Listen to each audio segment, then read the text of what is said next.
Vintage aesthetic is the new fashion trend, but just how are stores adapting to this? The fashion industry is noticing that people are wearing clothing that were trending 20 or 30 years ago. Major retail stores are beginning to adapt to these fashion trends by changing their clothing choices in the stores.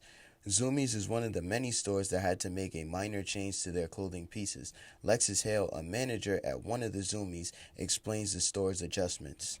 We have a significant amount of more customers now that, well, because we've always been like a vintage store. Like, we've sold the vintage since before it was considered vintage, and the style's just coming back around. And like, even in the last like 6 months, we've gotten like an abundance of like corduroy pants, which nobody liked wearing back when they had to, and now that it's a trend, everybody's hopping on it.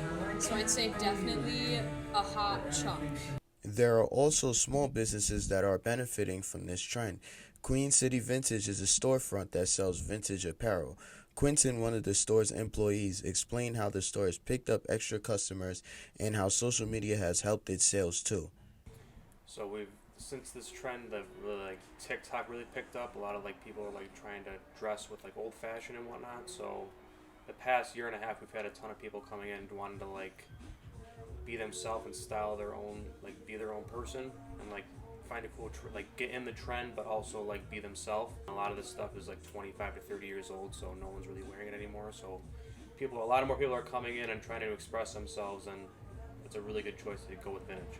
It's time to get with the fashion for the fashion. For Broadcasting Buffalo, Kai Chapman signing out.